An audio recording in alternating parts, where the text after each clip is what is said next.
sure you want me to be the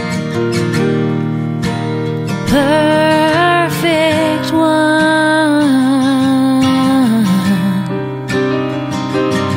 It's so easy to see why I push you away.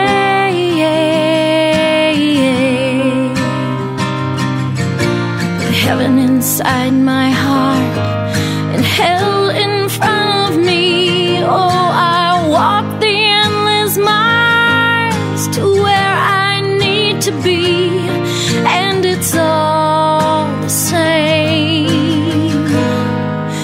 We're holding out for change. Hi everybody, this is your host Richard Sachs on Lost Arts Radio. This is our show for worldwide broadcast on Sunday, the 18th day of March 2018. I hope you had a good week, and it's nice to be with you again. We've got a great show lined up for tonight. We have a special discussion that we get to enjoy with Joseph Piner, a filmmaker who has been working on a film that is about to come out. My understanding, we'll ask him more detail about that and the other work he's done leading up to it.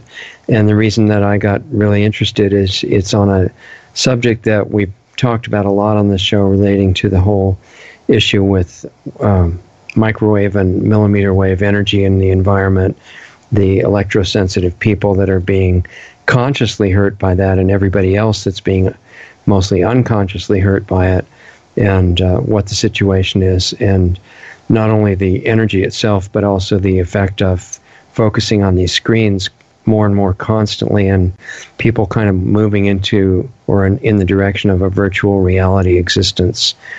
So it's an issue on many levels, and we'll get to talk about those and find out how Joseph got interested in it. So Joseph Piner is with us, and thanks for being here, Joseph. I'm looking forward to a very interesting discussion here. Yes, thank you, Richard, and thank you for having me on your show. Yeah, my pleasure. Joseph, what I like to do with our guests is to introduce them as people to the audience, so we get a dimensional feeling for what you're doing now and put it in context of what led up to it. And my understanding is that you've been working in film production starting on a beginner level in 1985, and then developing that into multiple companies, and your current one being Cinefocus and Media Productions. So I'd like to go back to before you started the initial work with video, and let us know what led you into that and what steps you went through on the way to what's happening now. And then we'll go from there. Okay. Well, actually, all of this started with wildlife, to be honest with you. Okay. Back in the early 80s, we had a facility that housed wild wolves. And what we would do, we had back then in the 80s, we had the VHS video cameras. And I would sit around the facility with the animals and just videotape them. And schools started requesting the videotapes, and they would use them in their science class and biology classes. And at that time, I thought this was pretty cool, that they would want to see videos that I were making.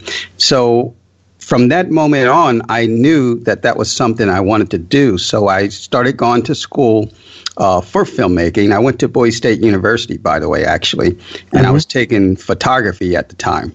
Okay. Moving pictures attracted me more. So anyway, we're jumping ahead here, and what I did was I started internships at WHYY here in a local news station, and I would be cameraman for them, and I would just, learn the ropes of filmmaking and videoing. Mm-hmm. And at that point, once I honed in my skills, I started making documentary films. And the very first professional documentary film that I made was Uncertain Days Living Homeless, about homelessness here and around Cecil County. Got that idea out of the Washington Post newspaper, and it was right in my backyard.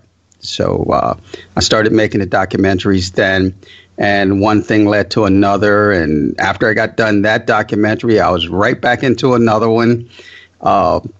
It was a short doc about the cicadas that come out every 15 or 18 years. Mm-hmm. We did a little short documentary on that. And by the way, I was working when I did that, kind of like the same situation with Michael Moore. I think he was from Michigan, and I believe he worked at the General Motors plant there, or his dad did, or something. But I was a General Motors employee also. Oh, okay, interesting. At the same time, I'm actually retired from General Motors. Okay.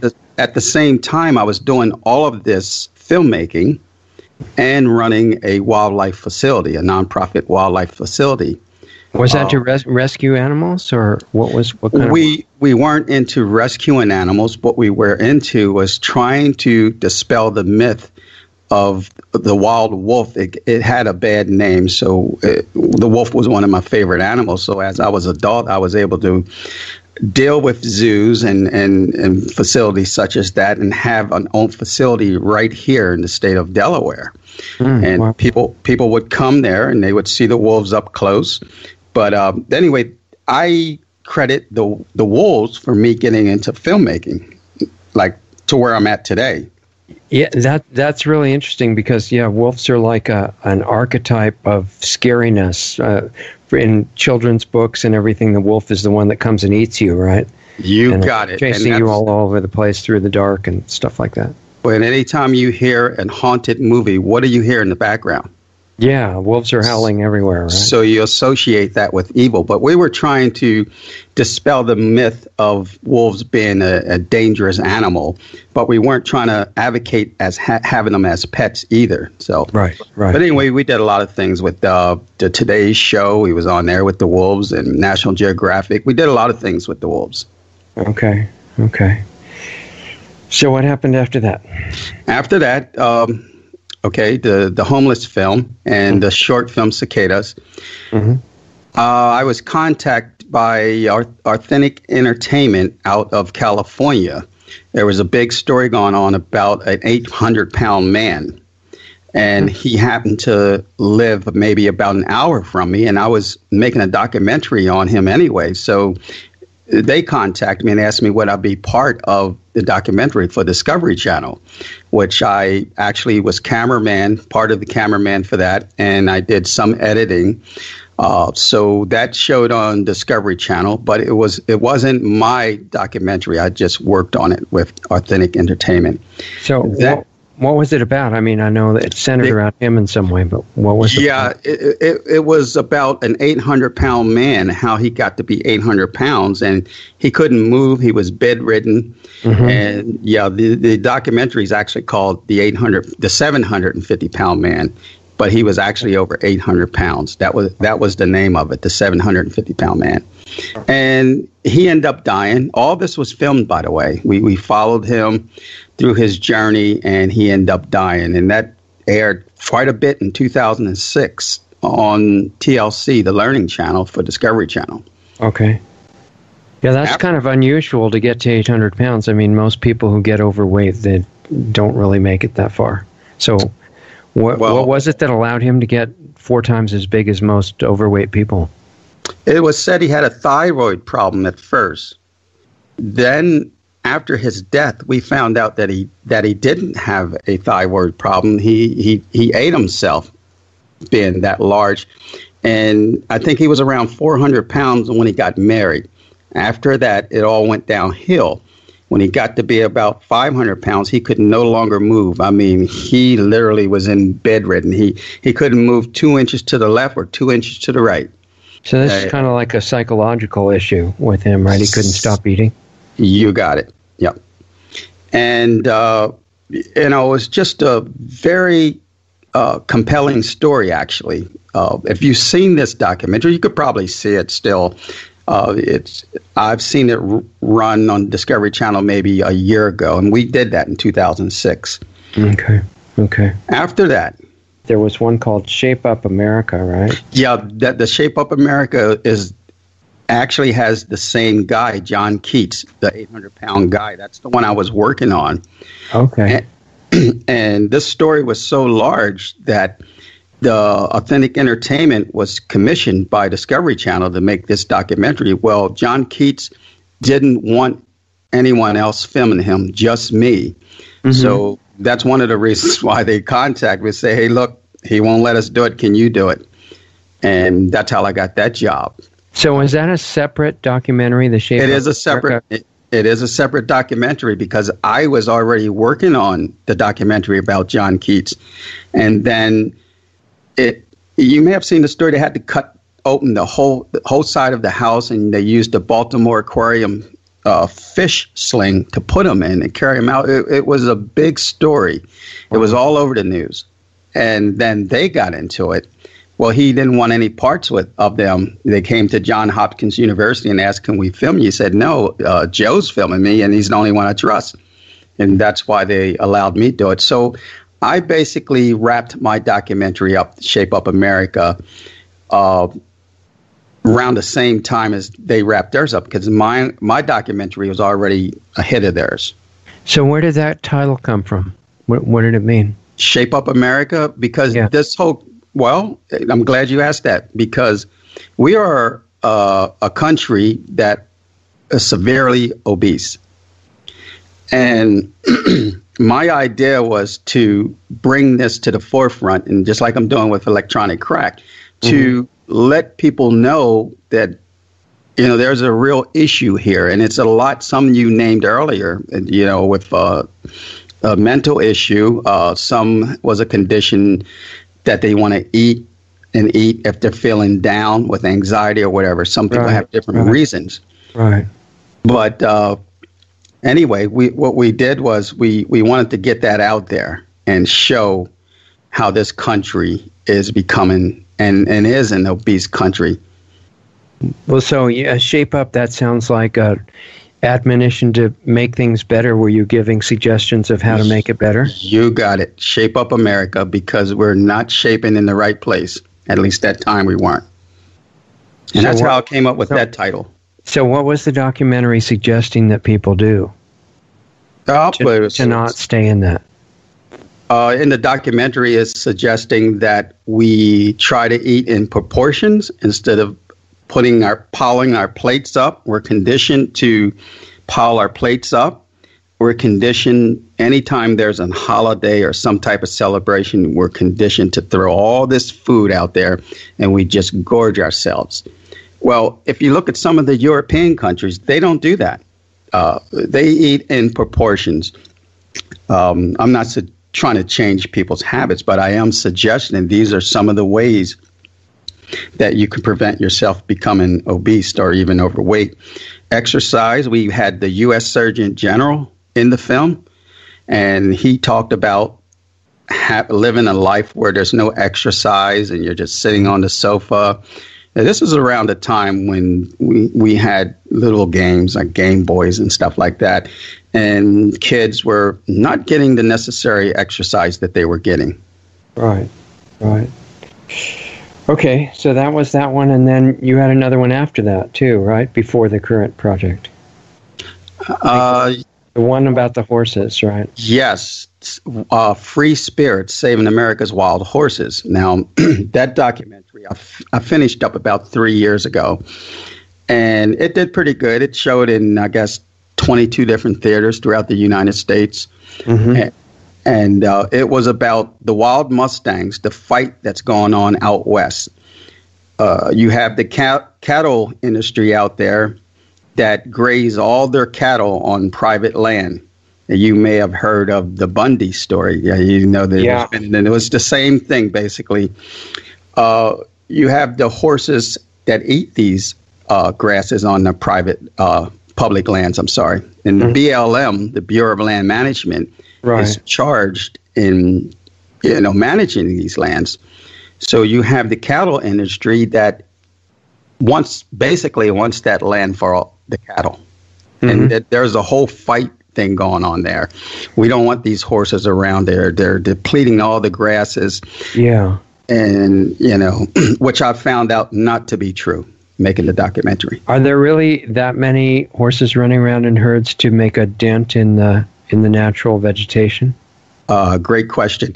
Here's the thing. There's at the time when I made this film, and that's around 2015, there were 75,000 wild horses throughout the western states. Okay. With Nevada having the largest population. Now I said 75,000. I think 40 or 45,000 was in holding pens, not out in the grasslands. Oh. Yeah. See, the BLM rounds these horses up every so often to cut down on the population. They corral them, they put them in holding pens, and they have auctions for them. Okay. Well, and no one's buying. So these horses are just sitting there in the hot sun. Sometimes they're sitting, out in Nevada. They don't buy them because they're too hard to train or something like that, or well, they got a bad rap. These horses, I'll tell you right now, they are very intelligent and hardy. They're known for their hooves. Their hooves are very strong. Right. But they have the wild Mustang makeover, which highlights these horses. You got so much time to train them and get them ready. So I think that's good in a way. If you put a worth on something, then people will start buying it. Mm-hmm. Right. Okay. So you're just making people aware of the situation with the horses that I guess most people in America don't even know they exist at this point.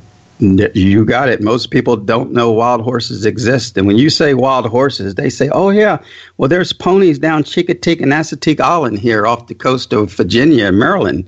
Oh, yeah. Those are managed differently than the wild horses out west. These are ponies that ship. Go ahead. I'm sorry. Are the horses kind of running around in nomadic herds in Nevada and places like that? Yes, they are. Okay, just following the food with the seasons and that sort of thing. Yes, and they do come up near houses. This is in the Spring Mountains, about 30 miles outside of Las Vegas. Mm-hmm. They do come out to the houses and they run through the properties, but the people out there love it. They love them. Wow, interesting. Set food out for them and everything. So I assume they're still having auctions and trying to sell the ones that they catch, right? Yes, that's still going on today. That fight is still going on right now. Okay. How do they publicize the auctions and where are they? Well, they're held all throughout the United States, even here on the East Coast. When you think of wild Mustangs, you're thinking about out west, but right. They hold them here on the East Coast also. Right. Kentucky and I think Virginia, places like that. So probably you could find them online really easily, I suspect.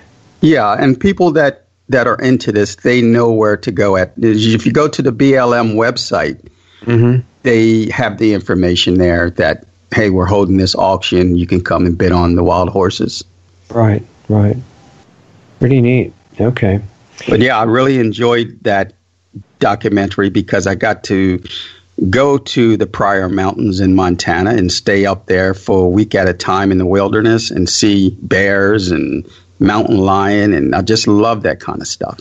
Is that one of the places where the horses were running around? Oh, yeah. The Pryor Mountains, it's at an elevation a little over 10,000 feet, and that's one of the places we filmed to get the footage that we got. Cody, Wyoming. So I suspect they don't stay up there in the winter, right? Yeah, they come down, but the BLM has cut their feeding area off with a long fence. It's one of the arguments that was in that film. They come down to feed, and they cut that off by a long fence. There's a lot of political stuff going on behind the scenes. It is a lot of political stuff, and I did film in D.C. on a political issue about these horses that's in this film. It took us 3 years to produce that film. Okay. Wow. And so can people still see it if they look it up online?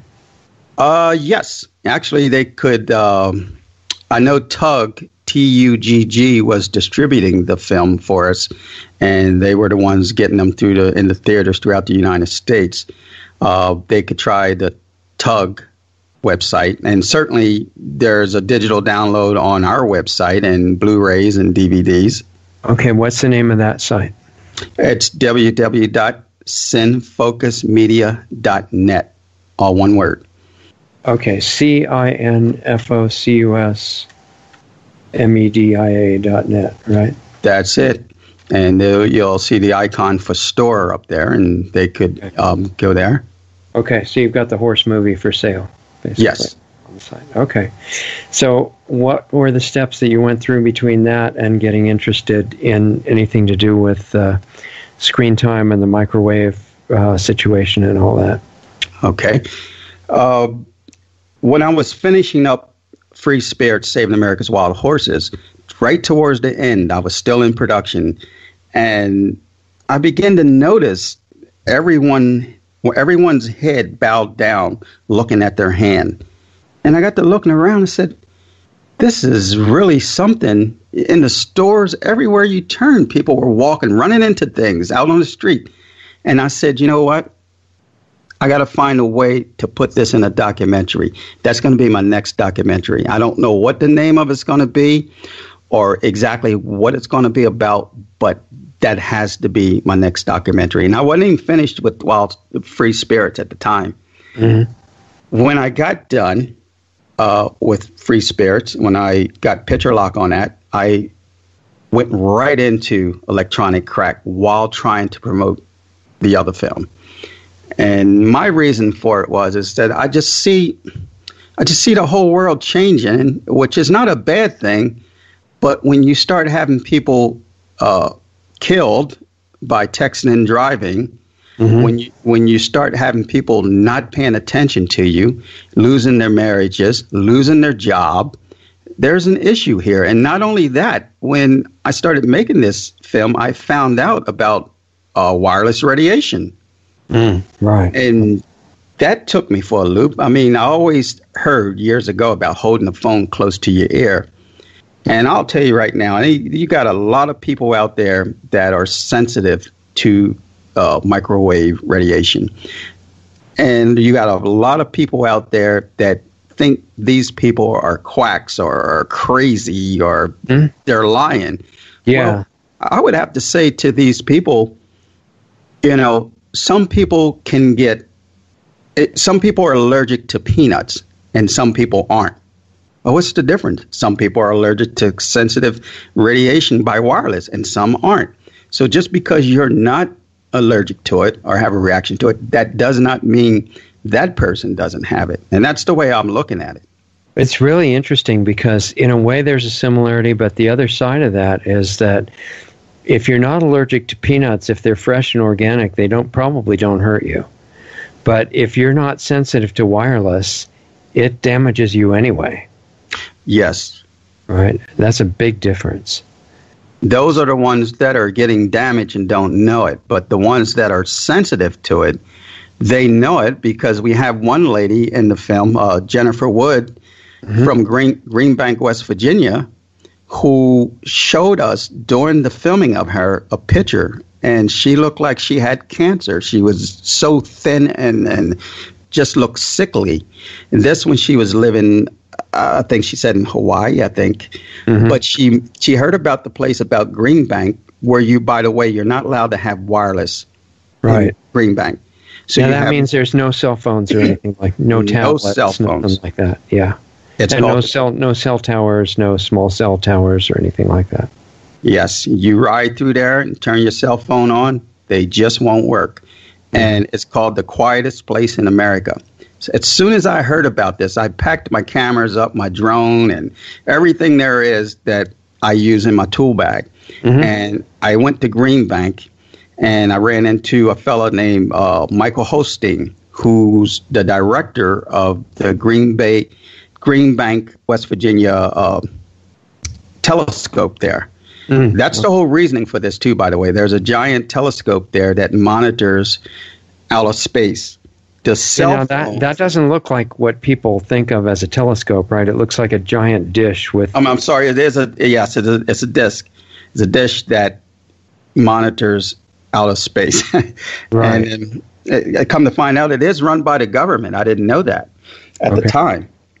But these cell phones and wireless devices interfere with the signal, which the cell phone is a billion times stronger than that dish.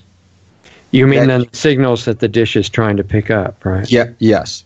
That you could put 2 football fields inside that dish, and your little phone you keep in your pocket, the signals are that much stronger. So the dish is not generating a signal itself, right? It's just I asked that question. Yeah, because that's the first thing you'd want to know. Well, what about all the microwave energy that most of these dish things all over the place are generating? Is it not doing that? Yeah, they did not say that was happening, because that's the first thing I'm saying. My God, this thing has to be putting off something. And so they're saying it's not, right? They're saying it's not. Okay, that would make sense. I mean, it wouldn't be very quiet if you've got a gigantic, essentially something like a cell tower right in the middle of it. But it's just a receiver. It's just a receiver. And you go to this little town, Greenbank, and you have people from all over the world that are coming there, that's suffering from the same sickness or illness, from all over. They're building a life there because they're getting. Well, it's about the only place like that they can go, right? It's called the quietest place in America. I do know that. It's the only one that's officially protected, so nothing can move in. Yeah. That's giving the radiation. So how big of a place is protected there? It's a 10-mile radius. Okay. From the dish. From the dish. Yeah, and that's where you start getting it's larger than that, but that's where you start getting where you don't have any cell or wireless service. Okay. But it goes out further than that. It's protected further than that, but that's where it starts for the wireless. And is it like farmland mostly there, or it's like? Farmland. It's like a little Mayberry town. As a matter of fact, Mayberry town probably looks like New York City compared to Greenbank. Okay. If that helps any. Well, but what did it feel like when you went there? I mean, what did you notice? I stepped back in time.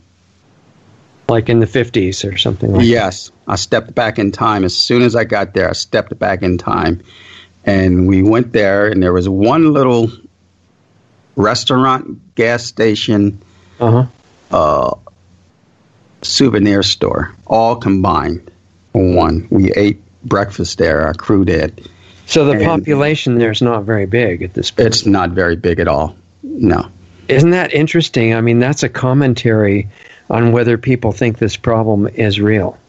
Because if they were concerned, had any concern about the effect of the radiation on their bodies, that place wouldn't have anything available. It would be packed. So I agree. Most people are not too concerned about it, right? Or they'd all be there. Well, that's what I would think too, but they're still coming. I mean, they're coming all the time there, from my understanding. Maybe a lot of people don't know about it too, because it's a hidden little place. I mean, I was surprised when I heard about it. Like, wow. So you were starting to tell about the people that you met there, starting with the guy that ran the dish, I guess, right? Yeah, Michael Holstein. And then we met Jennifer Wood, and she drove us up a mountain, went straight up, back in the woods, and she had bought a little a shed like you would buy at Home Depot or something. Okay. She turned that into a house. You'll see all this in the film too, by the way. Okay. And she turned it into a house, and there's no running water or anything like that. She does have a wood stove in there, and that's where she lives to get away from, she left her family and everything to get away from all this. Yeah, so that she would physically stay alive, right? Yeah. And I met her, and then we met very nice people. We met, what was her name? Katie, who owned the art center there. There's a little art center that you can go to. She sells jewelry and, souvenirs there. Right. She gave us an interview, and she says, she hasn't been on the internet, and she has no care to get on the internet, and she doesn't miss it at all. I mean, some of these kids, well, you do have kids there too, by the way, and they're not like the kids around here because they didn't grow up with a cell phone or iPad. They're not living in virtual reality, in other words. Yes. If you break down on the side of the road there, someone will stop and help you because they know there's no cell phone there. Yeah. How amazing. So the general feeling of the interaction between people, I suppose, is a lot more friendlier and human feeling than most places, right? I would say so. Yes. I would definitely say so. How long did you stay there? We stayed there for a couple of days. Okay. And we got what we needed. We met a fella named Artie, and he's a character in the film. Mm-hmm. He has a bunch of tractors, and he gave us a very very good interview, and he made a lot of sense. He said what he did say is that his daughter called him up one day, and she was hooping and hollering about she lost her cell phone. Obviously, she doesn't live there, far away. Yeah. And he told her if they left it on the wall where it belonged, you wouldn't have to hunt your cell phone down. Yeah, that's true. That struck me when he said that. We captured So they still have landlines and telephone lines and telephone poles and things like that? Yes. Yes, they do. And if somebody wants internet who lives there, it's available hardwired, I guess. It's hardwired, and they even have a wireless police officer that tracks up and down the streets and the little roads, country roads, with an antenna pointing at houses to see if you're breaking the law. Okay. That's great. And so we have a lot of listeners that some of whom would be interested in knowing more about that place. It's a potential place to move to. So what if you wanted to buy someplace there, what's the situation? Is that easy to do? Is it cheap? What is it, mostly farmland or houses, or what is it? From what I could see in this part, it is mostly I think it would be cut even. You have a lot of houses and you have a lot of farmland.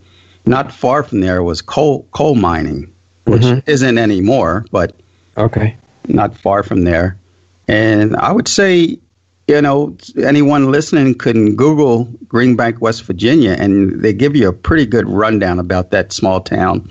Okay. And it might be something to look into. Could you tell what the weather was like, how high in the mountains it was, and what the climate over there is? Something like that? Well, the climate right now is cold. I imagine they probably have snow because you're up in the mountains. Okay. I would say the elevation may be 2,000, maybe 2,000 feet. Okay. Maybe a little more. It's not like the mountains out west, but they are mountains. So what did you get from your 2 days there, from that visit? I got a sense of people wanting to survive. I mean, there's not just Jennifer out there. There's other groups out there that are hidden away in the mountain or the woods with their own little life, and they're going through the same thing. Jennifer went through the same thing Jennifer's hasn't gone through, and I got a sense of people wanting to survive. Yeah, just people outside of that, just people making an honest living, and getting on with their lives. Mm-hmm. You literally step back in time. I will tell you that. Definitely attractive, I think, because you've got a combination of the peaceful lack of radio frequency radiation and all the technology that draws people into virtual reality, but you've also got the hardwired internet available, which I guess you could pick up anywhere there if you got a satellite dish put on your house as a receiver for it, right? I would think you could do that. Yeah. And then they just wire it from the dish to your computer or something like that. Yeah, that would make sense. And you do have people out there that's hardwired. I mean, they, I've heard them in the restaurant where I was at in the gas station, that there's people that do have laptops and desktops there, but they're plugged in. Right, exactly. So what part of the production of the new film was that? Was that early in the process or in the middle of it, or how did it fit into the overall procedure? I would say it was in the middle of the production. Okay. I found out about this. I actually saw it on 2020. And then I went there. I grabbed my gear, just hoping to grab someone because I don't want to miss the opportunity. That's how I am. If I see something, I go get it because I don't want it to slip away. So I went there, and that's what I got. And it's a very strong point in the film, and it falls in the section of the wireless radiation in the film because what we tried to do, because of our addictions and so attached to our devices, more cell towers and more wireless devices have to be put up because we keep getting these things because of our wanting these devices and addictions. And that's why I included it in the film. It's all part of it. Just show that there's another option. It doesn't have to go in that direction, right? It doesn't have to, yes, it doesn't have to go in that direction. So before you got into the concern about microwave radiation, it was all about screen time, virtual reality type thing, and how the kids are growing up and people's relationships are being affected. Why don't you give us an idea of what that issue taught you and what you found out about it and what the options are there? Well, I found out that we are, not just this country, but all over the world, people are becoming and are addicted to their devices. In the film, you will see addiction clinics where people, like I said, have lost their marriages. They just cannot put their device down. And we found out, the big thing we found out about this is that social media is the push behind all of this. Because if it wasn't for social media, a lot of people wouldn't really even have smartphones. They just, yeah, that's true. That's their new community is inside the screen, right? Yes, we're becoming a nation that now we base ourselves on how many likes we can get. Mm-hmm. The whole social media changed as soon as they put a like button on Facebook or whatever. Now people wake up, they tell me they wake up just to see how many likes they got, to give them a good feeling inside. Wow, amazing. Yeah, so well, that was a brilliant marketing move, right, to invent that. And you hit it right on the head because now you have all types of grassroots organizations popping up all over the place. I'll give you a couple. MUST, M-U-S-T, Mothers Unite to Stall Technology. They're in the film. They have jumped up because of this. You now have, what is it called?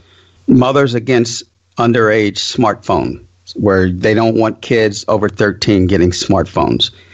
You have Time Well Spent, which is a huge organization, I found out. These are all past employees of Apple, Google. Some of them had high positions there. And now they're an organization to go against all of this technology. How deep is that? Yeah, that's pretty interesting. And we know that the founders of these big tech organizations don't let their own kids have anything to do with it. Yes. Because they know what it does to them. Yes. And then I learned that, well, I didn't learn it, I knew that, but one of the people that I interviewed actually was one of the people in MUST, stated exactly, quoted what he said. We don't want our kids having it because we understand the dangers of technology. But yet you're going to feed all of this to our kids. Well, of course you are, because that pays my bills. Yeah. There's an I think it's an ex-CEO, and I don't remember the guy's name, of Facebook. And apparently he was having some second thoughts about what they had put in motion. And he's been on mainstream television saying that, this was created to make people addicted and to make them feel lost and alone without it. And now they're getting into these automatic little robot machines called bots that are becoming the whole communities of people. And they may not know it, but most of their friends might not even be human. And it's all being manipulated. And see that you got it. That's all part of this, of what I'm trying to tell in this documentary. Because actually, when the film starts out, it takes you from, let's just say 1910, the old telephone hanging on the wall from 1910, on up to the smartphone. And I had no other way of telling this story because I'm trying to figure out, how do I tell a story like this? When the technology is the character, usually we're used to following someone in the film. Well, now with the technology being social media, cell devices, iPads, how did you follow that? So what we did is we tried to go from the very beginning to where we're at today and why we are addicted to our devices. So did you paint a picture starting with those first phones that had the crank on the side and they were on the wall? And yes, even had operator came on, in black and white, and she was this lady frantically putting all these wires in different jack holes and stuff like that, and asking you who you wanted to call. Yes, we even have a guy actually cranking the phone on the film. Oh, good. Okay. And then he used, this is the difference with your smart device. He's got them both right there, and he's actually cranking the phone. So we told that story and brought you up to date of why people are getting addicted. And like I said, people want the likes. It's releasing the feel-good chemical in our brains called dopamine, just like any drug. And that's why we named this film Electronic Crack, because it has a crack-like addiction. And a lot of the people that are listening probably can relate to this. Yeah, definitely. I mean, I don't remember the phones that you had to turn the crank on the wall, but I do remember the dial phones that we had a party line at one time, and you had to see if the neighbors were on the phone before you could use it. So now, we don't have party lines with the neighbors, but we've got party lines with the CIA and the government, things like that. Yeah, you better believe it. No extra charge. Yeah. So, but it's all around us. And I'll tell you, there's a episode that comes on Netflix called Black Mirror. Mm-hmm. The very first season depicts all of this of what we're talking about. It's just where we're going. Let me ask you this: when we were younger, I don't know how old you are, but when we were younger, the Jetsons. Mm-hmm. I remember that. You seen them use these, or Dick Tracy? Yeah, Dick Tracy had a wrist TV phone. Yeah, we have this stuff now. Yeah, people are becoming surgically attached to their devices. Did you know that? Yeah, I know. Yeah. Oh, you mean they're having some kind of an operation to implant them? Yes. No, I didn't really know about that. So why don't you say what you mean by that? Well, Chris Gibbons, he's the head of the FCC in the medical department. He's in the film also.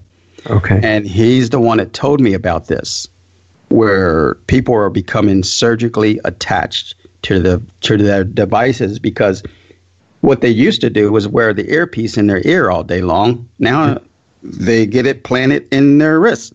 Yeah, it's just so much more efficient and saves a lot of effort, right? Yeah, but I would never do it like that. I'll sleep. My phone, after making this film, my phone is a good 20 feet away from me when I sleep. That's really smart. And you don't carry it on your body, hopefully in your pocket or anything. No, I don't. I'm very conscious now. And my wife, my kids are starting to be even more, because they all fall in that same category with everybody else. Yeah. All this goodness we have, and they don't even realize how attached they are to it. Yeah, you go to most gymnasiums, and health clubs, they have, the men are all carrying the phone in their pocket and using it all the time, and the women put it in their bra as if it's this completely benign thing that doesn't do anything to you. Kind of makes you wonder. Well, yeah, it makes you know that it's not being publicly announced to the people who are using these things, that they're being told that everything's fine and government's taking care of you, and as long as things are government approved, you don't have to worry about them. And that's why I'm trying to do my part in making this film, Electronic Crack. Yeah, exactly. So do you want to kind of walk us through the sequence of what the different scenes and sections of the film are? Sure. Give people a preview. Sure. Okay. Like I said, when it first starts out, we take you from the ex-president is the first one that comes on in the scene, which is President Obama. Mm-hmm. And he comes up on the screen and he's talking about net neutrality, how the internet, because that falls in line with all of this. You wouldn't have these without the internet. So he's talking about how this all could be taken away. And then we have Jim Lee, who is a futurist, a professional futurist, and he talks about the Internet of Things, how now we're trying to get 1 billion people, 1 billion things on the Internet now. And then we take you to the University of Delaware, who Daniel Chester was involved with ARPA back when it was happening back in the 60s. When all this came about, he was even involved in that. So we got him involved in the interview, and he talked about how the Internet came about when he made the very first call to the Internet with the phone being attached to Harvard University. And they made the very first phone call. They typed L, and they was on the other end at Harvard and said, "Did you get it?" Yes. And they typed O. Yes, and then they typed and the system crashed. So they was trying to get the log on, is what it's called. Oh, okay. Yeah, so that was the very first communication through the computer that they had. So we had to include all this to show how this happened. What year was that approximately? 1969, I believe. Okay. Yeah. And then he walks you into we follow him with the camera. He walks into a computer museum, and you got all this dinosaur computer sitting here, hard drives, floppy disk, and just showing you how we came from this. And he's got a model of the very first, it's a brick, a phone, that was used to make the first cell phone call. Right. And Marty Cooper had the first, he made the first phone call. So he even had that in his hand, and he had a smart device alongside of that showing you all this. So we're bringing you from way back there to up to here, and he's telling you how easy it is to do this and do that. And then Michael pops in the next scene, and he's actually, when it first comes on, he's using Alexa. Wireless. Alexa. He's asking Alexa, tell me a joke. So Alexa tells him a joke. He just threw that in there. And then he says, Alexa, give me my morning brief. She briefs him of what's going on for that day. Then he comes on and starts talking about how technology has done this. He's a big tech guru. And he shows you his smart devices, his smart watches and everything. But then he says, I want to show you something. And he takes us to his basement. And he's got this phone from 1910 that you have to crank. And he shows you all of this. Okay. And, it's just amazing how this little device now has crammed TV, phone service, internet service, social media, all in this little device that you can take with you anywhere now. And all this explained. He did explain how he's concerned with all this technology because he went through McDonald's, and I filmed him going through the McDonald's and everything. And he handed the kid a couple dollars, and their machine was down. Oh, no. But the kid didn't know how to calculate what he wanted, what the change he deserved back. And he was talking about all this, too, while you see the footage of him going through McDonald's. And he said at some point, he loves technology. It's making us smarter. But at some point, it's making us dumber, was his exact words. Yeah. Kids are actually increasingly losing the grip strength to hold a pencil. I mean, they can't even do stuff like that. So the effects are pretty deep. Yeah. Well, if you break your leg or arm and you're put in a cast for 8 weeks or so, what happens to that muscle? Exactly. It goes away. You're not losing it. So one of the neurologists proposed he would like to see kids' brains in 20 years, or what the brain looks like. He believes they may be smaller.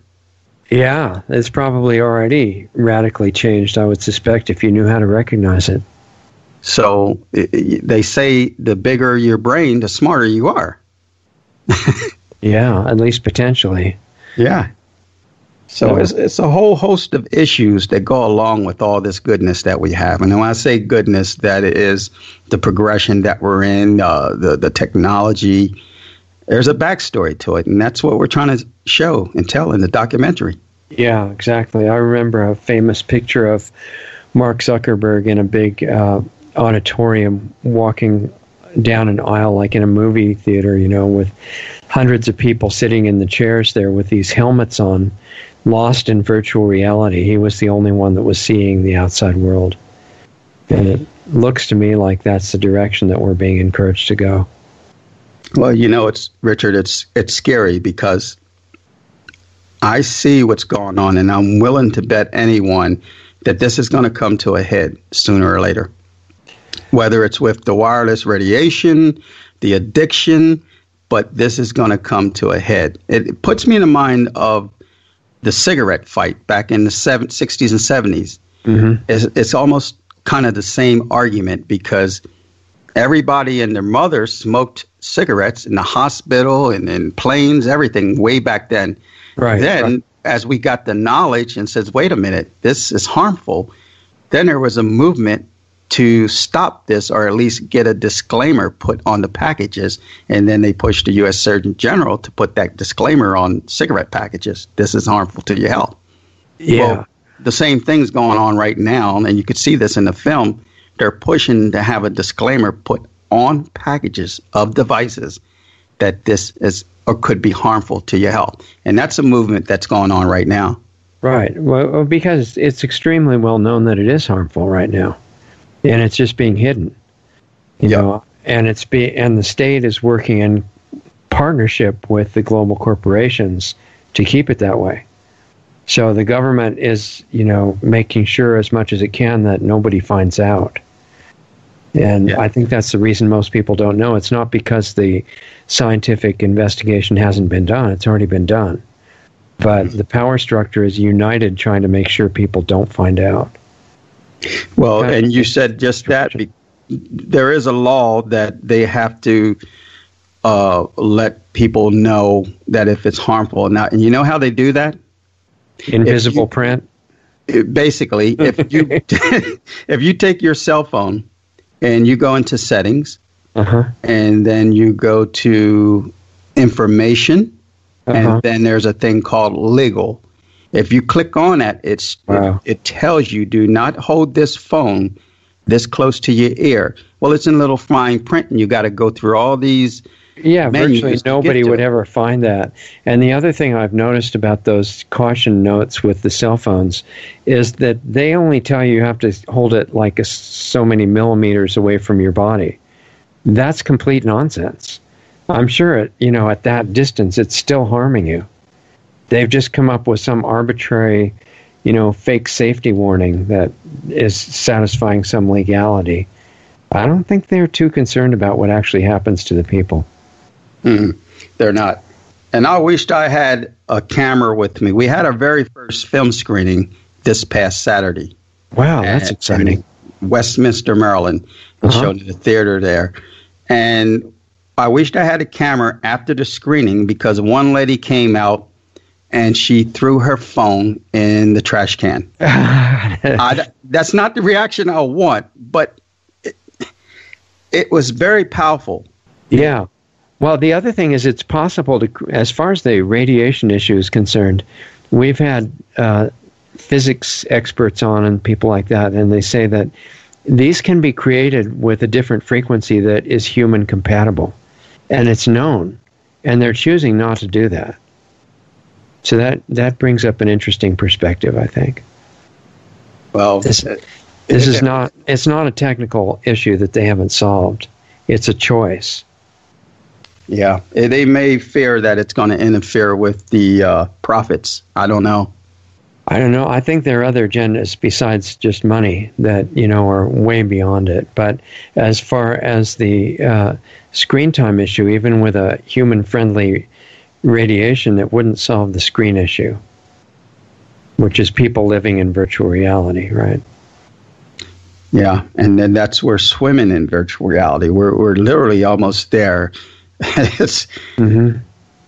I have no use for it, to be honest with you. Yeah, so you don't do a lot with the cell phone at this point.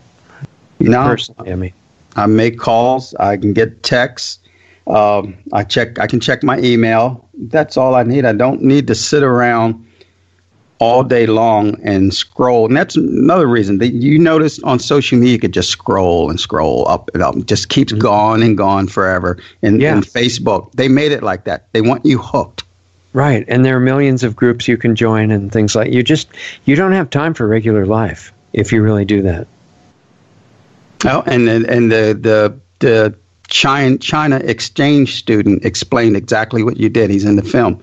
And he said he said there's an old Chinese saying, and he said it in Chinese, and then he said it, and I translated it to English. And he said if you literally have your head in social media all the time, then you literally miss the sky above your head, and social media is your world, and you miss life, is what he was explaining. Yeah, I think it's going in that direction very quickly.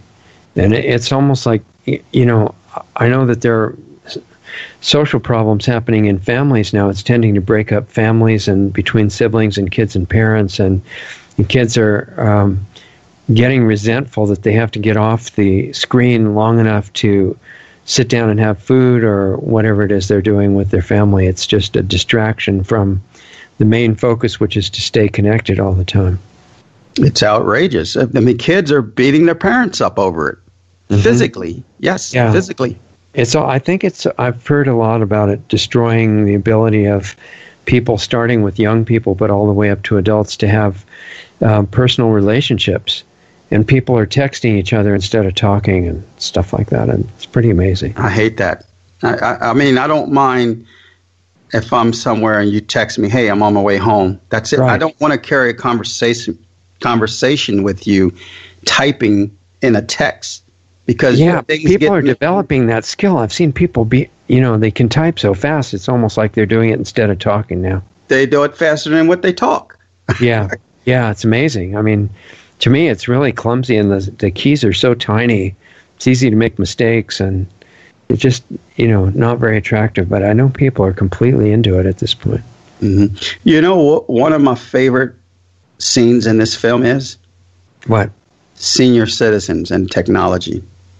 I included that because I wanted to show how all of this technology is affecting senior citizens. Mm-hmm. And boy, oh boy, it was something, because they're telling you, I can't do this, I can't do that. They're making it, they've taken it away from us. Yeah. Everything they can't relate to it. It's too alien, right? As a rule. Yes. Everything is set up where you're doing something online, you got to pay bills. Some things are set up there, they can't even pay their bills, is what they're saying. Yeah, because they have to do it that way. So when you're looking at that group, what age group are you talking about? 70 on up. Okay. And I mean on up, because I had some that's way up in their 80s talking about all this. Yeah. And then you have some that's kind of smart with technology for their age. Mm-hmm. But the majority, 90% of them, they're completely lost. Yeah. It's like a whole nother world to them. Yeah, I've seen that too. I'm kind of like a liaison because I'm more or less in that same age group, but I don't identify with it, so I'm still in both worlds. But looking at the difference between the two, I like nature personally. I'm not drawn to this high-tech stuff at all. Yeah, I mean, I'm not either. Now, I do like technology in a certain way, and I like progression. But it just seems to me that this is coming on so fast, and we don't know a lot about what's going to happen. We can see the way it's going. Right. And what I see is I see everybody just literally, if they're not addicted to it, they're almost addicted to it, and it's causing issues. Yeah. Well, I've been in meetings where people, I was definitely the second most important person they were meeting with, and the first one was their phone.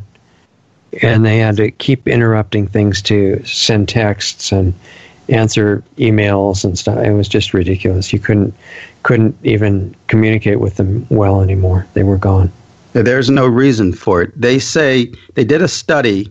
Have you ever been at a red light or stop sign and you're sitting there and the light turns green and you're just sitting there and you're wondering why you're sitting? The car's in front of you and he's holding you up or she's holding you up. Yeah, okay. The study said 9 times out of 10 they're on their phone. Mm-hmm. Come on. Yeah. And they actually said that you're losing, in a year's time, I forget what the number was, but it's like 12 or 13 minutes out of your life because of that. That your life gets shorter, you mean? Yeah. Right. I could see that. Well, if they're doing, I don't know how they're adding this up, but if you add up through the whole year, how many times you're sitting behind someone, they think they're saying you're losing 13 or 14 minutes of your lifetime. Right. Yeah. I think it's going to dramatically add to health problems as well. And it seems like because of the time lag between cause and effect, it's not going to get connected to the effects very often. It's going to be blamed on something else. Well, and it's already happening with the health. I'll give you a couple examples. Yeah. Well, one of them you already know. We talked about the wireless radiation. Right. But as far as the addiction goes, gaming is part of this also. Gaming. Mm-hmm. It's a big deal. It's a device, yes. Online gaming. In South Korea, there was a married couple who let their baby starve to death because they didn't want to get off the game. Because they would have lost points or their status or something. Yes, 20-some hours, I believe they were on it. Wow. But anyway, the baby died. They were arrested, and the judge declared they were addicted to gaming. In South Korea, a lot of the kids wear diapers because they don't want to get up off the game to go. Oh, you mean older kids? Yeah, older, yes. Wow, because it would waste too much time to go to the bathroom, right? Yes, and they develop an issue in their leg, excuse me, clogs in their legs from sitting like that for so long. So this health issue is already happening, and not to mention that these kids today, all they want to do, well, a lot of kids, I should say, want to sit around in the house, no exercise. They're on their devices. Right. They don't even know how to. A lot of them don't even know how to go up to a young lady and talk to her. No, they could send her a text though. Yeah. Yeah, and it's crazy. It's out there. Yeah, sunshine and fresh air I think are absolute requirements for health. So those are decreasing as you get too busy playing the games.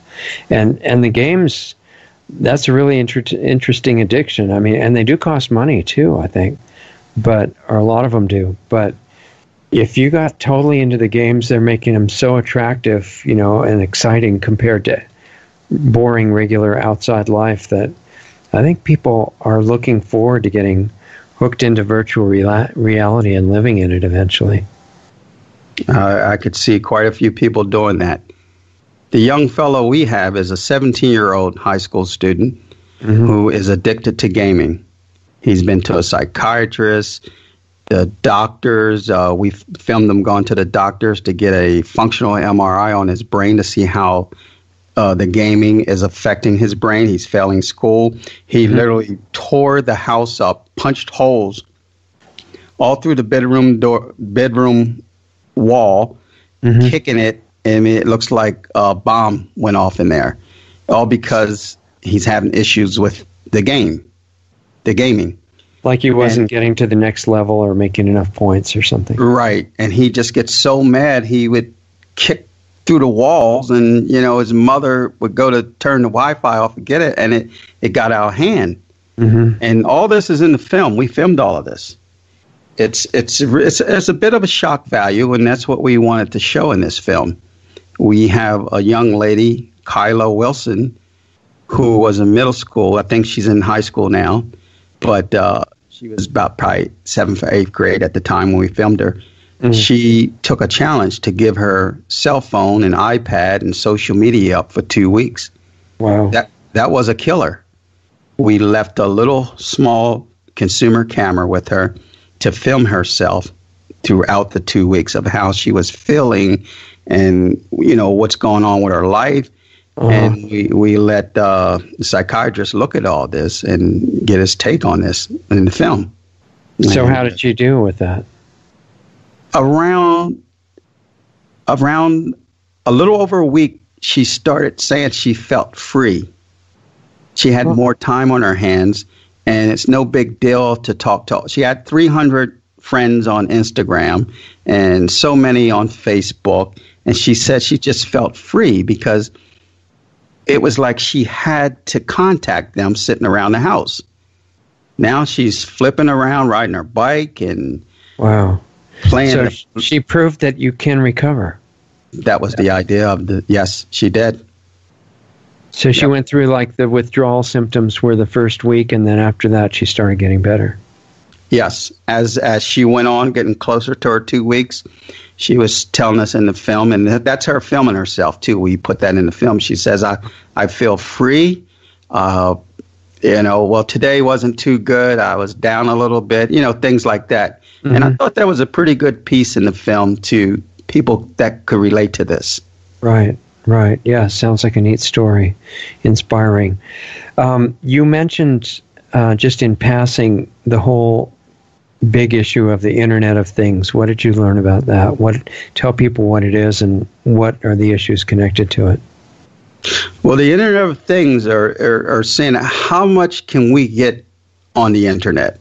I mean, right now, like I said, James Lee said that we're trying to get 50 million things. And when he means by things, it could be anything that you can get on the Internet. It passes through the Internet. I mean, how many things do we have now? I don't know, but it's a lot. Or are you talking about like articles of clothing or machines or everything? It is just everything bunched in. It's my understanding. Okay. The Internet of Things. So and how do they get it in? They put a chip on the item? Well, that would be one way of putting a chip on it. I don't exactly know. He didn't go into too much detail with me about it, but that would be one way, in my opinion. So it would definitely be a way that if it were misused, if we didn't have all wonderful, noble, selfless people in government, they could use this to surveil and control the population in a much deeper way than they do now even, right? That is correct. Yes, they could do that. And that's a whole nother subject that we started to add that into the film, security of what it can do by us being on these devices. And we started out when Apple had its argument with the FBI, unlocking that phone. Oh, yeah, I remember, right. I have so much footage on that. We went to New York. We filmed the protests. We filmed the FBI. We did all these things, but we didn't include it in the film. Okay. But yeah, it's a definite issue. And I think that the spy agencies already have backdoors into all that stuff anyway. So it was kind of a show for the public. But you mentioned Apple, and interestingly enough, they've just announced a decision to move all of their cloud computers into China and to partner up with the Chinese Communist government, who says if you'll completely cooperate with them, which they're totally into surveillance and control and, punishment of any kind of unacceptable activity in the population. And in exchange for that, they'll let the company have a zero tax rate.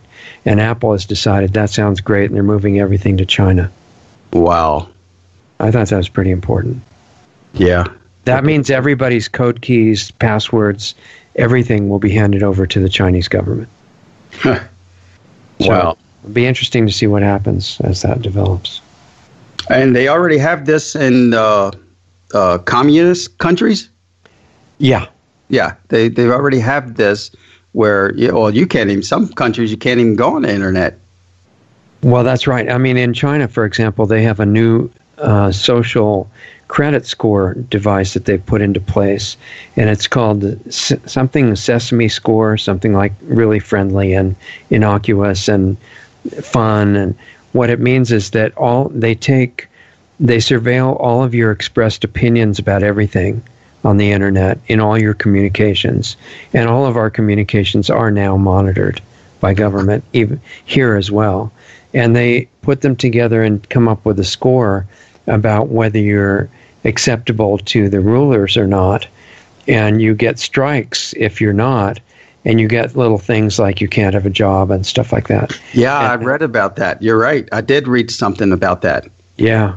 Yeah, and then eventually you get completely banned from all electronic devices. So if the whole society is running on that, it means you can't have a bank account, you can't buy food, that sort of thing. Isn't that the dumbest thing you ever heard? To me, it is. Dumb or smart, depending on what your objective is. Well, I'm thinking of it in the sense that we are basing our social status on how many likes you can get in a roundabout way. Yeah, and in situations like that, the government is the ultimate decider of it. And so if you have a point of view that is unacceptable to them, that threatens the power structure, then you get punished electronically. That's now, they're hoping that will completely eliminate dissent in all areas. That's taken right out of the episode of Black Mirror I mentioned that comes on Netflix. Oh, okay. Netflix. That's taken right out of there because it was the same thing. How many likes you can get? Oh, if you didn't get enough likes, no one talked to you. You didn't have any type of rights in this town. It's crazy. Yeah. And that's one reason that they really want to move us into a cashless society where everything is electronic credits and debits, because if the government doesn't like your opinions on things, they just turn off your money account. Wow. It should be a very effective way to make sure you think the right things. Yeah, well, all I know, Richard, is this is moving way too fast. It's causing issues, and it's going to continue to cause issues with everything we just talked about, and it's just going to get worse and worse. And on top of that, the more people get these devices, the more towers and other things go up with this wireless radiation. Mm-hmm. I don't Definitely know. has an effect. Well, you mentioned towers, and what did you find out about the health effects of cell towers? Because that's a pretty big deal. Well, I didn't find out too much information on there that wasn't talked about a lot of making this film. I did go to the 5G protest where we had everyone out there from different organizations in front of the FCC building was protesting that they want to place 5G. 5G is basically here.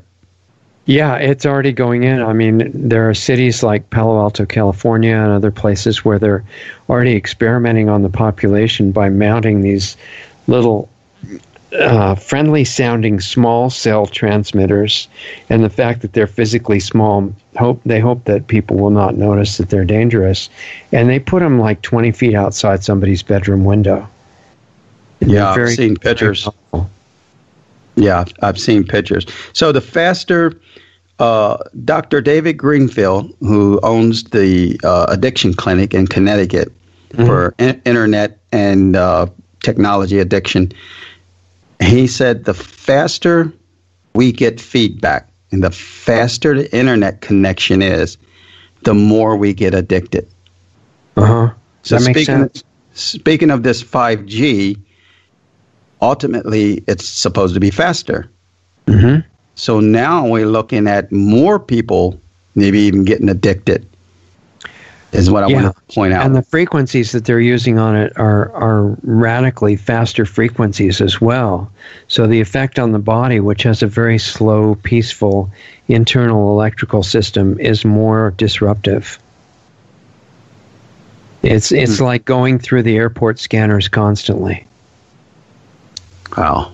Which, by the way, nobody should ever go through those scanners. You know, they should opt out, because every time you go through, it has a damaging effect on the entire body. The privacy issue is important too, but I think it's very much secondary to the health effect, those things are really bad for people. And there are cancer clusters forming around them with the people that work there, the TSA agents that are stuck being next to them all day. And cell towers, even the regular big cell towers, which they're now placing right in elementary schools, churches, a lot of them in the middle of college campuses. There are major cancer clusters around that. And I have talked to people who have had kids die who were studying all the time around where those towers were located. It's pretty intense. What bothers me is they don't care. It's like the dumping of nuclear waste in areas of low housing type people is the same thing. They don't care. Right. No, it was clear when nuclear power was first proposed and designed, which is really just a fancy nuclear way of boiling water and turning a turbine with the steam. But they knew from the beginning that it would be the potential end of life on the planet, and that was clear. There was no question, and they went ahead with it anyway. So I don't think the average person can comprehend the mentality of the ruling group that we've got now. Yeah. Well, most people feel like, oh, it's not in my backyard. I don't care. Yeah, exactly. Well, that's the wrong attitude to take about this. I can tell you. Yeah, the planet's not that big in a way. I mean, the whole Earth is our backyard in a more realistic sense. Yeah, I can't get people to care. All I could do is present this film to them. Yeah. And, how you want to take it is your deal. All I do is present, the facts that I've got and put it into a story, and you could take it from there. What would you hope that somebody has what kind of a response would you like to see from the people who watch it?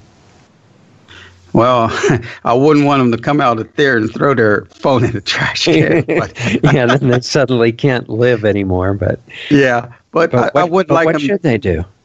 I think I would hope that they take this film and after they've seen it, maybe at least start thinking about this more, because you have people just caught up. When you're caught up in this, you don't even know what's going on. So. Right. If you step out of that little wind tunnel for a second and look at that wind tunnel and see what's going on, then maybe you could start making some changes in your own household, for starters. Mm-hmm. Yeah, exactly. Like, for example, you could hardwire your electronic devices, right? Yeah, you could do that. I know they sell tablets that you can only use with Wi-Fi, I think, but you can just not buy those. Yeah. So if the film could promote change, and that's what I try to do with my documentaries, I try to promote change for good in all of my documentaries that I've made. And this one I really love the Wild Horse film, but this one I really like because this affects everyone. Mm-hmm. The Wild Horse film, you either like animals or you like horses, and that was that niche there. But this really affects everyone. Right. So people could start by just analyzing how deeply they're already involved in this stuff and making some fairly easy changes. Yeah. Just use hardwired technology as much as possible, right? Yeah. And even just starting a conversation about it. At least it's a start. I mean, yeah. I don't expect anyone to make a big change. Well, I mean, just getting rid of as much Wi-Fi as possible is a pretty big change, it seems like. Oh, yeah. People could do. Oh, yeah. Just, that's going to be a hard thing to do, just like this whole global warming issue. It's going to be a hard thing to change people's mind, to start getting them to care about the planet. Well, because they're being intentionally given a different attitude. I don't think it happened by itself. No, it didn't happen by itself. I'm just saying that's a big uphill battle. Yeah, but I mean, if you're aware of it, the first thing certainly has to be your own awareness, right? Awareness. Because that's all you can share with people, honestly. But then once you start having it, you could mention to people in your own sphere of relationships that you would actually like to talk to them instead of sending texts. I have done that. I've tell my kids, my wife, some of my friends. I say, hey, I don't mind, hitting a little message here, but I don't want to carry a conversation. Yeah, exactly. Right. And then I guess it also hopefully motivates people to think about other aspects of keeping their bodies healthy. Because if you let your body fall apart, it's a very important tool to use for your life, having a physical body, right? And yes. One of the things that's wrong with all the wireless stuff is it's harming an instrument that you can't replace, which is your body. Yeah, once that's gone, it's gone. Yeah, and not everybody can move to Green Bank.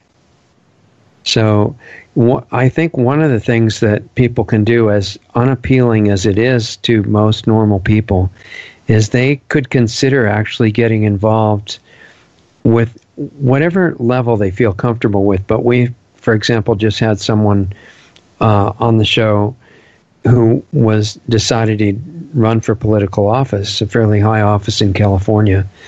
And it's not because he really thinks it would be fun to be in the political swamp, where it's very dirty business and everybody cheating each other, but just because getting good people into those positions means that maybe some of these destructive laws could be changed.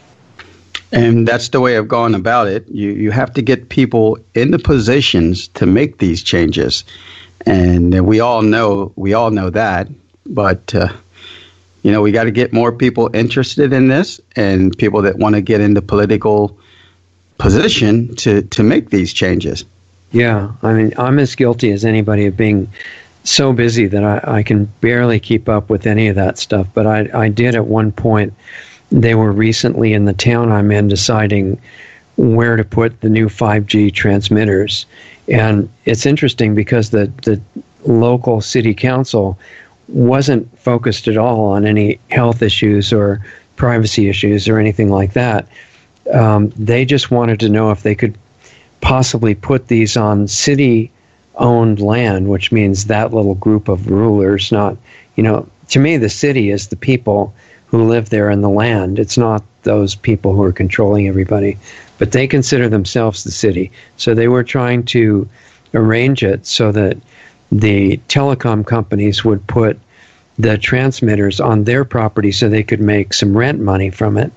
And the churches in the town and the schools in the town were all excited because they could get more money by signing up to radiate all their members, and get $1,000 a month or whatever they would get.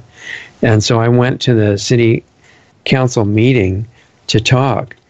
And on the way in, I met some of the members of the council. And one of the guys was really cheerful, wearing a Hawaiian shirt and just being really friendly and saying that, no, the health issues are all over because the federal and state governments had decided those are not legitimate areas to bring up in the discussion. It can only be other stuff. And so because the rulers had decided these were not issues, then we don't have to worry about it. And they were just really cheerful. And I got a chance to talk to the group and said, this is exactly what they were telling people about smoking in the earlier 1950s. And doctors were saying you should smoke cigarettes, and their brand, hopefully, because they were getting paid for that. And it would be really good for stress. And everybody was dying of cancer from it. And the same thing is being done with the wireless technology now, except for the fact that the government and its partner corporations clearly intend to push it through no matter what. So it's a challenging situation. It's just what it looks like. I often wondered, in making this film, what would happen. Maybe you could give me your thoughts on this. I often wondered what would happen if all of a sudden the next day you woke up and they took social media away.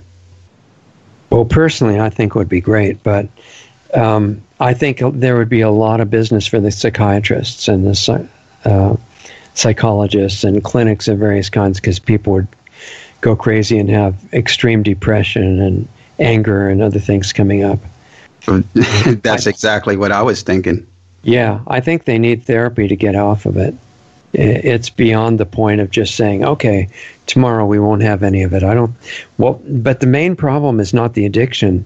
It's the companies that are putting these subtle psychological programs together to make sure that the addiction keeps getting stronger. Well, they're the pushers. I named this film Electronic Crack, and these big companies are the pushers. Yeah, they're the drug dealers. You can't even turn your TV on without seeing a commercial. It's dominating the commercials. Oh, there's a new phone out. Look at this one. This one's pink. Yeah, well, what's it going to do that the other one didn't do? They want you addicted to these devices because it's big bucks. Yeah, exactly. I mean, you can tell because if you're talking about television advertising, the advertising for electronic stuff is sharing the media time with advertising for drugs, physical drugs they want you hooked on. Why would someone take and put a cell phone in a 3-year-old's lap? Because you don't have to take care of your kid anymore. It's the babysitter, yes, but come on. It's outrageous. This is what I've seen. That's what pushed me to make this film. Yeah, and I mean, not only do you not have to take care of your kid anymore, but you get more time to be on social media yourself. And you know what I got? Some comments. Well, back in the late 50s and the 60s, the TV came out. Your mother put you in front of the TV while she did the ironing. It was the babysitter. Well, yeah, but guess what? You didn't get addicted. That was the beginning, though. It was the beginning, but you couldn't lift the TV up and take it outside with you in the restaurants, on planes. You couldn't do that. Yeah. You can. That's the difference. Yeah, this is a huge step forward for the people that want the addiction happening because it can be constant. So we've got a little bit of an issue, and I think that the only way to really get out of it seems to me to be people are going to have to somehow remember who they are, that their life is not virtual reality. And I'm not sure the best way for that to happen. I think somewhere people have to get the initial inspiration to step back and look at what they're doing. And that's exactly what I was saying earlier. You stepping out of that spinning circle and just looking and see what you're doing. Like Dr. Peter Polis said in this film, he's one of the neurologists at Seton Hall University. He said, he's talking about the person before him, talking about how he believes a disclaimer should be put on the devices like cigarettes. And he says, well, you can blame the cigarette companies all you want, but the bottom line is that if you're not up late at night policing your kid who's up all hours in the morning on that device, that responsibility goes to you. And I agree with him on that. That takes some responsibility for the parent, the older person, even people that are older. They need their own responsibility because they're addicted also. But if you're letting your kids, they're becoming sleep deprived. They did a study. Yeah, that's a big deal. Yeah, he did a study and he broke it down in the film. 60% of kids are sleep deprived. Come on, it's crazy. Yeah, I don't think it's possible to have normal mental health without sleep for most people anyway. Wow. So that definitely opens up people to being completely out of touch with what's going on. And the other thing is with parents and kids, parents can't expect their kids to follow what they're told unless the parent is an example of it. Right. You have to live what you're trying to teach. I've seen married couples, pictures of them in bed. The wife's laying to the left, the husband's laying to the right. They're both on their devices. The TV is on. They're not even paying attention to the TV. They're not paying attention to themselves. They're on their devices. Yeah. Wow. So there's a real need for specialists in deprogramming people out of that. But there also has to be a market for it. There has to be a number of people that really want to quit. So that before you can get the therapy going, you have to take a look and see how many people actually want to escape from that, and how many want to get deeper into it. More than what they even realize, because what I'm seeing is a big uptick in these organizations popping up all over the place. There's more information coming out right now about the addictiveness of these devices.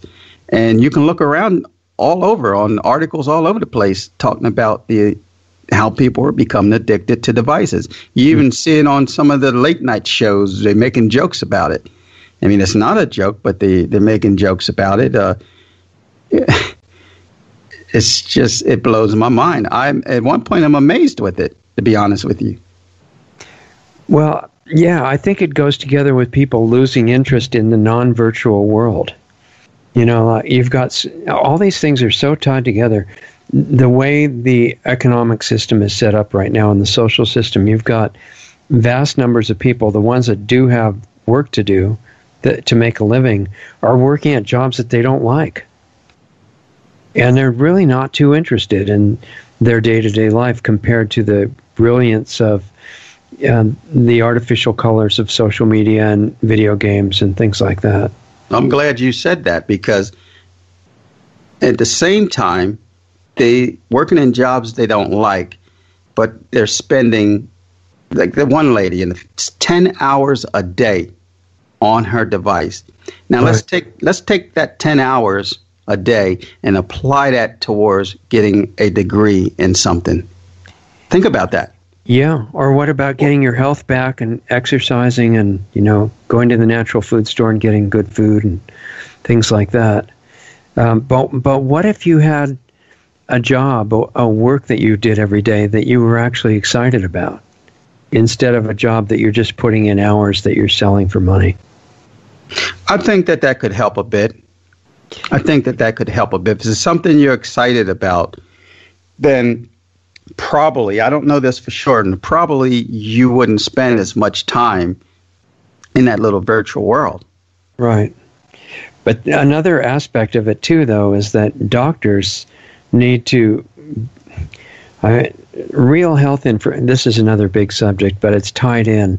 What I've found working in the health field myself is that real health information is violently suppressed in the U.S. and most of the world today. It's known, but the people who dare to talk about it, especially doctors, tend to get killed. And in the last 2 or 3 years in America, at least, I think it's up to like 83 holistic doctors have now been murdered just in the last 2 or 3 years. And they were only exposing little bits of the real health situation. The fact that cancer is curable, it always has been, and that the therapies that are recommended by the industry are ones that cause cancer and are killing all the patients. And it's not legal to question that. Then you get attacked. And this ties in with the information on what happens to you if you're subjected to Wi-Fi radiation all day, especially kids. So if the doctors would become educated somehow, then they would be able to educate their patients, because real doctors should be primarily educators, not drug dealers. Well, and the system is not, adjusted that way right now. I know here around the state of Maryland, where I'm at, my brother works at the hospital, and he called me the other day, the day before this film was going to be released for screening, the first one, and said he has so many doctors in a hospital that wants to see this film. Good. Excellent. That's a great sign. You just brought that to my mind when you said that. Very encouraging. Yeah. So I'm happy about that. We got to start the conversation. We got to keep the conversation out there, just like anything else that you're trying to accomplish. Yeah. But the doctors that see your movie, that's a really good thing, because people still follow the directions to try to do whatever your doctor tells you. And if the doctor would tell people, hardwire all your devices, that could help a lot of people. Well, we actually have a doctor in the film also that's talking about how this wireless devices are beating your system up. And we even we have an illustration of it too, how all these we have these rays of light going through your body in the illustration in the film to depict that. But that would be good. Yeah. He also developed this device that supposedly blocks the wireless devices from harming your body. And he wanted to go to Green Bank with me to present this to the people. And it never happened. We had a couple appointments set up to do that, and he had to go away. But you made me think of that, Doctor, when you was just talking about the doctors. It's so many aspects in this film that all comes together is just unbelievable to me. And now I sit back and look at it, it's like, wow, there's a lot of stuff going on here. Yeah.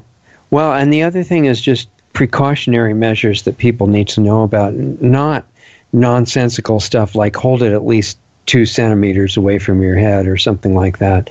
That's really inadequate. But if you have to use a cell phone, you can put it on a table and turn it on speaker. And it's a little bit safer that way, I would say, right?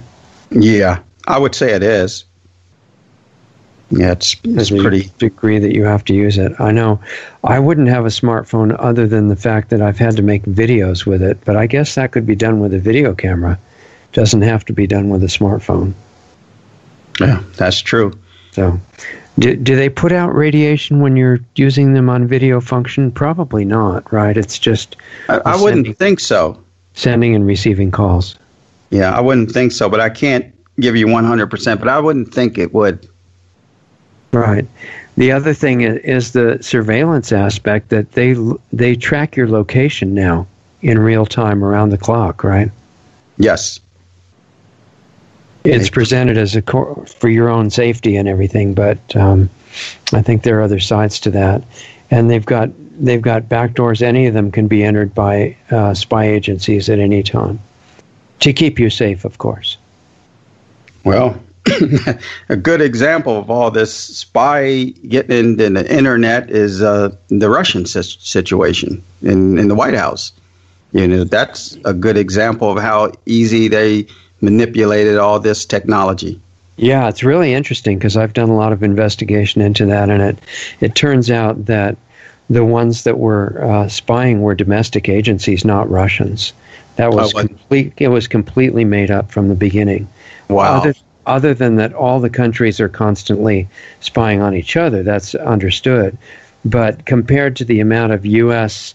interference in other countries' politics, the Russians were doing virtually nothing. And it was all brought up because there was a danger that if they got somebody into the White House that was not part of the system, which Trump was not in the usual sense, then there was a danger that if he found out about these things, he would act against these industries overnight, and they could not afford that risk.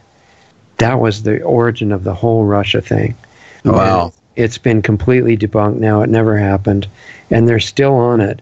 And at this point, since it's more or less fallen apart, they are really looking at killing him, because it's too dangerous to have somebody in a position of power that if he finds out about Wi-Fi, if he finds out about chemical agriculture and GMOs, which I think he totally doesn't know about right now, if he finds out about the high-altitude toxic spraying that's going on, the HARP systems, the nuclear power systems, he would turn around and shut them down. And they know that because they know his personality. And they've got people around him to keep that information from reaching him at all costs. But there's serious activity trying to plan a successful assassination right now. And wow. At the same time as that, they're telling the public that he is the worst monster in the universe. But people need to have common sense and realize who's calling him that. It's the most evil corporations on the planet. And if he was as bad as they say, they would love him. Yeah. It's common. He's not helping it any. I can tell you that with the comments and things.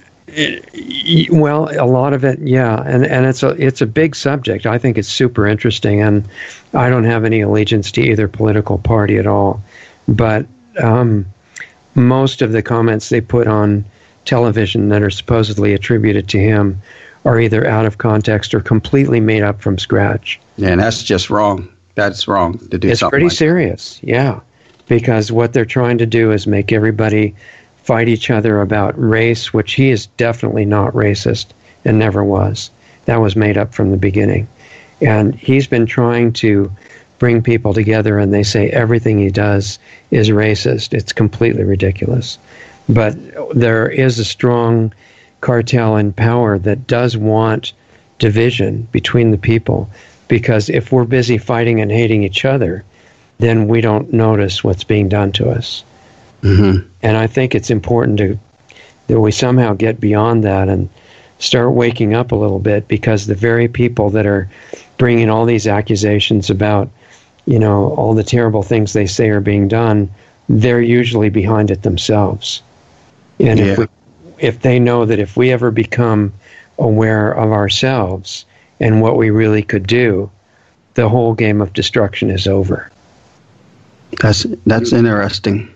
It's all we have to do. I've never heard it put like that. I never heard that before, but it's so important, that the labels and the psychological operation against us by language to, starting to tell us we can't use certain words and all this stuff, and making it sound like it's for our benefit and that all these things are hate speech and everything. It's censorship to make sure that we only think in certain patterns. And once that's done, then the people who are really doing the destruction don't have to worry about dissent, because they'll call it hate speech. These platforms that we have, Facebook, all the social media platforms, is just a platform. Everybody's got something to say. Mm-hmm. Think about this. I believe it's part of the problem, actually. Well, America was really a neat idea, because imperfect as it was supposed to be built around the idea of individual freedom.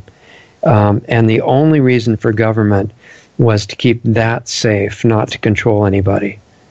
And that's kind of been forgotten, and the new education that they're bringing in is wiping out the ideals of early American history as bad, talking about the Constitution that protects those rights as bad, and saying that authority figures are the only ones capable of protecting you. And people are being brought up as kids in that belief system, and they're losing touch with self-reliance and, consciousness, basically. And I think that needs to be turned around. Nobody needs to be hating each other and worrying about what so-called race somebody is, or how much money they have, or what religion or political party they are. Everybody's humans. And yes. If that unity comes back, then the people who are intentionally setting in motion all this destruction can't do what they intend. So I think that what I've seen, and you can let me know what you think, but the ultimate reason behind all of these destructive agendas, they're not by mistake. The nuclear power, the GMOs, the Wi-Fi, all this stuff, they're not some kind of misunderstanding. They're intentional. And the reason they're all in place and accelerating now fast, especially now, is because they think there's a danger that we might wake up, and they want to prevent that. So if we understand that that's what's really going on, we should have some kind of residual self-respect left and not fall for it. At least I would like to see that. It would have to take people not to fall for it to get somewhere, because everything's out of whack right now. I can tell you that. It's so out of whack, and it's all tied together. The poisoned food that people are being fed makes it very difficult for the brain to function correctly. It's not just the GMOs. It's anything grown or processed with chemicals is completely not in the database of the human body, and it can't be processed correctly. And it leads to inability to function. And the fluoride in the water was used in the prison camps by the Nazis and the Soviets early in the 30s and 40s. And it's there for the same reason now. It never helped teeth to begin with. All the vaccinations is the same way. They never prevent a disease. I've looked at the history for the last 200 years. All they've done is hurt and kill people, especially children. This is all intentional. So before we end up totally gone from the combination of all these assaults, including the wireless, I really think it would be a lot better plan for us to wake up. So we're going to have to do something. I can tell you that. Exactly. So I think your film is a great contribution to that myself. And let's talk about how people can see it, actually. I think that's an important question. Okay. Well, right now we're scheduled. We have 2 more screenings scheduled. We just came out this past Saturday, the very first screening. For the first time. Great. Yes. So and now we're recording this conversation to be able to fit into everybody's schedule. So why don't you mention the date that it came out, and then people can figure that in relation to when they hear the broadcast. Okay. Well, Electronic Crack film first released, the first screening was this past Saturday. I believe it was the 22nd. And that's our very first screening that we had. We are scheduled for 2 more screenings, one March the 22nd. That's in Kennett Square, PA. Okay. And then April the 14th, we're scheduled for Woodstock, New York. There's a screening there. And there's an organization, Smart Meters. They're against smart meters. They want to show the film out there. So we certainly have a section in the film about wireless radiation. So we're happy to show the film there. Any outlet we can get the film and get that information out there is great. Anytime you make a production, you want people to see it, whatever way they could see it. You want them to see it. And you could also go on our website, and I think I mentioned it earlier, www.sinfocusmedia.net. And you can actually schedule a screening. Okay. Oh, I'm sorry. You can go on www.electroniccrack.weebly, weebly.com, and you can go right on the Electronic Crack website, and you can host a screening. There's a icon up there that says host a screening if someone wants to host a film in their city or town. Okay, and let's go over that web address one more time slowly, because I don't want anybody to miss it. It's electronic, spelled out. Yep. ElectronicCrack, the drug, .weebly, weebly.com, right? You got it. Yes. Okay. And okay, so you're saying they can host a screening.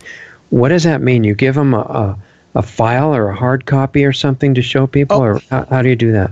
Well, right now we just released the film, and a couple other producers on the film are a little uncomfortable with just sending a file, the whole film out, or out right now. So we're trying to go along wherever these screenings are. And in other words, you send a person out there. Yes, exactly. Okay. So the rest of the 340 million people, or however many are in America right now, just in this country, how are the rest of them going to see it if they're not at one of those screenings? Because we need everybody to see it. Yes. Well, here's our plan. Right now, we don't have a digital cinema package. We're working on that. We'll probably have that in the next 2 to 3 weeks, where we got to send that out to Hollywood, and they do a conversion of our film into a digital cinema package. Now, what that means is that's the equivalent of a 35 millimeter print that's able to show in all theaters. Okay. And then what do you have to do to get the theaters to actually be willing to show it? We're going to go through TUG again, like we did with our last film. And what TUG does is you contact TUG and say, hey, I would like to see this film in San Francisco. I would like to see this film in Hawaii. They get in touch with the theaters. They make all of this happen. However, whoever's hosting the film, they want them to sell so many tickets. Like, say, I don't know, with 20 or 30 tickets. Like if you hold a screening in your area, you get on this is one of the good things about, being online or whatever. You get on, get a hold of your whole group and say, look, I'm having this great screening. Can you come? And they sell these tickets. And once that happens, the event happens. Okay. But I'm talking about, and I don't know if this is possible or not, but I'd like to see it just in theaters in general. Well, is there a way to try to do that? We would like to see that too. That we're going to enter them into film festivals. The thing about making a film, not unless you're sanctioned to do a film, nothing is guaranteed. Actually, that your film's going to get airtime or it's going to get picked up. The more we shop it around, the more publicity that it gets, the better chances that we have for it to get on Netflix or PBS or Discovery, whatever. In the theaters, the only way right now without being picked up by Sony Pictures or whatever is to crowdfund the screening. And a lot of independent filmmakers are going this route too, by the way. They're doing the film festival, putting it in there, hoping that it gets picked up. And they also going through places like TUG. And what does TUG stand for? I don't know. Okay. I just know that it's TUG. It's some kind of I didn't know what TUG really is, so I was just trying to understand that. Yeah. You can look TUG up, and that Free Spirits is still on there actually. And you just go on there, and the push of a button, you say, "Hey, I want to see this film in New York City," and they say, "Okay," and they set everything up with the, it even showed at the IMAX theater. The Wild Horse film did because somebody wanted to see it in there. I see. Okay, so it takes requests of where you'd like to see it? Yes, it takes requests. So when can people go on there and make requests for this film? Well, like I said, I have to get the DCP done because they take a digital cinema package. Right now, we haven't had that done. Okay. The older theaters that we're showing them right now are able to take Blu-ray disc, and that's what's been shown right now, the ones we have right now. As soon as we get that digital cinema package done in the next 2 or 3 weeks, that's when it's going to open up. Okay. All right. So if people want to try to get a screening in their town, which website do they go to for that, to request it? The Electronic Crack website. Okay. electroniccrack.weebly.com. Yes. And they said, you just faded out. I just lost you for a minute. That is correct. Okay, good. All right, well, great. I hope it does extremely well, and we'll let everybody that we can know about it, tell some other groups that are interested in this sort of thing, and hopefully you'll be in film festivals all over the place. And one last thing, are you going to eventually be selling it on DVD or some way like that? Yes, eventually. We try to let it have its theater run first. And then after that, we try to get on all the video on demands and the Blu-rays and DVDs and digital downloads.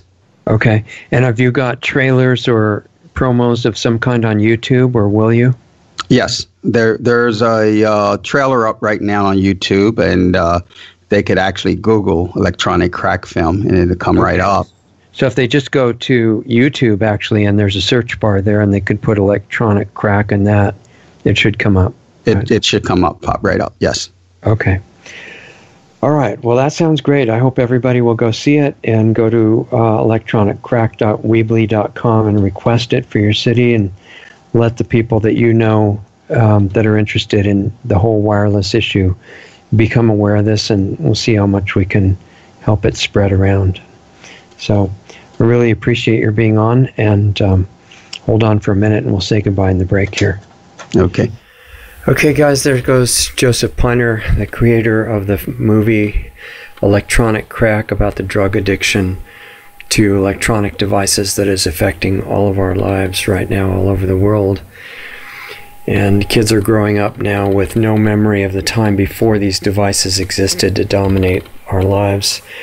And they think this pace of life and having 1 foot in virtual reality all the time, or sometimes 2 feet, that's totally normal. Kids are actually losing the ability to write with a pencil, and they, even to grip it, they can only text with their thumbs, and screen life is becoming reality to them intentionally. This is all being engineered as part of a much larger agenda. It's not some kind of a scientific oversight or a mistake, or they didn't think of the result. No, this is completely intentional. It's part of the engineered larger agenda of destruction that's coming from a small group of individuals that are really the source of pretty much everything that is threatening the existence of the life on this planet right now. And I would say that movies like Electronic Crack have great potential to raise awareness and help, at least to help people break out of the hypnosis and the addictions. And this kind of movie could inspire a renaissance on the planet. I don't think there's a way at this point that the small group of individuals I mentioned that all these attacks are coming from, I don't think they can realistically be stopped just by force now. It's not the same situation as 1776, right? Not to downplay the beauty of that one at all, but this time the revolution's going to have to be in the realm of consciousness, not just in realizing that we need freedom, but realizing that it comes from individually connecting to who we actually are and then being able to share that because of our own internal connection with other people. And the power of consciousness coming from that direction could still do this. We could still turn things around even now. And I know there are people who believe that it's gone past the point of no return, but that I don't think that's true, because we're limitless, permanent beings. We come from the source of all beauty and consciousness, and we are that. So if we break the false identities, then what we can do is not limited. We lost connection with that a long time ago, it's true. And it's a real state, not an idea. It's not a belief system or religion or anything like that. It's a completely different state of being. It can't be faked or pretended. It's real. But there are ways to get it back. And I think it's really important that we do everything with that we can, because the way to help other people is to change the state that you live in yourself. So I thought, let's work on that. Let's do what we can. And we are actually going to be working on it as a specific project on exactly that idea and reconnection on the new Saturday show. So if you have any interest in that, you want to consider being part of it, you can learn more about it by going to lostartsradio.com/club. That is lostarts, plural, radio.com. That's our regular site, but then /club, CLUB, and it lays out what I have in mind that we need to do with this and how you can be part of it if you'd like to. In the meantime, remember to visit Joseph Piner's sites. There are two of them that he gave us: sinfocusmedia.net, that's CINFOCUSMEDIA.net, and electroniccrack.weebly.com, and find out about scheduling screenings of his film where you live. Hope the week goes really well for you. I hope you have a great week, and I'll look forward to seeing you here next time. And in the meantime, if you get a chance, look at lostartsradio.com/CLUB and see if it's something you're interested.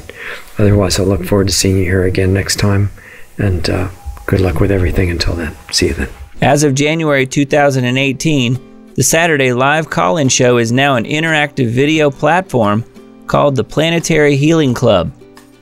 The cost is just a $10 minimum monthly donation, automatically billed through your PayPal account. Sign up at lostartsradio.com/club.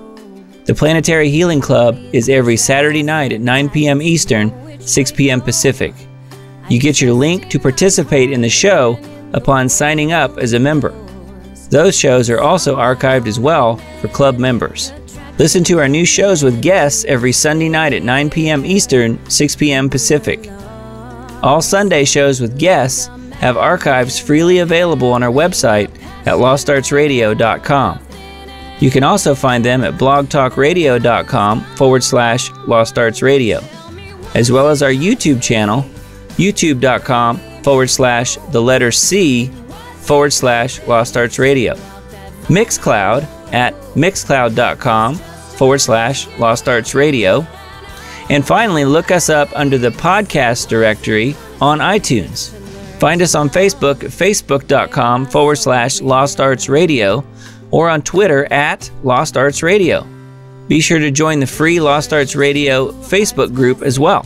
Just search for Lost Arts Radio Group within Facebook. You can also join our forum on our website if you want to interact with other listeners. We also have links to all of the great independent musicians whose music we feature each week on Lost Arts Radio. When you do your Amazon shopping, please use Amazon's Smile program at smile.amazon.com.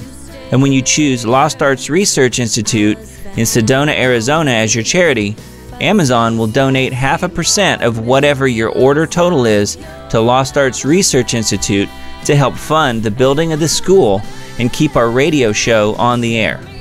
Please visit lostartsresearchinstitute.org for more information on the school we want to build. Be sure to sign up for our free weekly newsletter on our site under the Radio Show tab or right from the button on our Facebook page. Contact Richard at richard@lostartsradio.com or myself, Doug Diamond, at doug@lostartsradio.com. Thanks again for listening to Lost Arts Radio, and we'll see you again next week.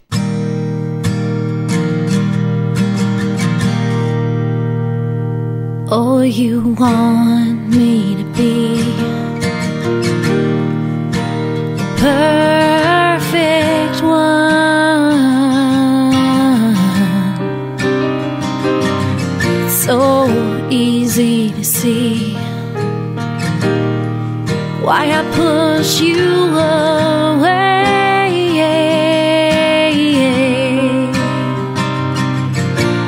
Heaven inside my heart and hell in front of me. Oh, I walk the endless miles to where I need to be, and it's all the same.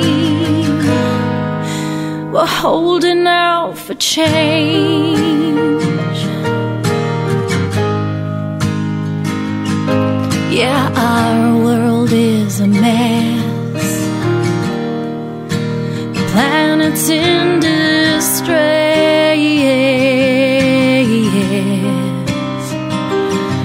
Oh, and everyone's so afraid of making mistakes.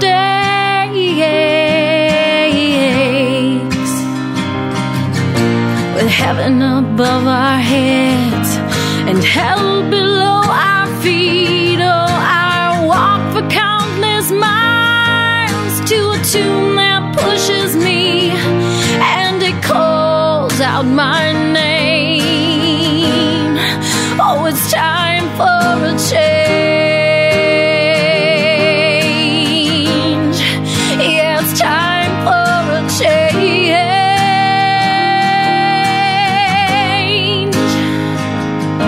Oh, you say I've done you wrong,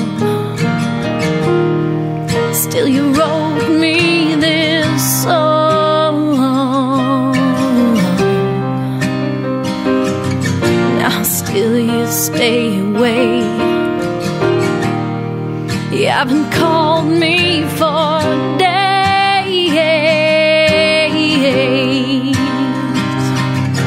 With heaven inside my heart and hell in front of me, oh,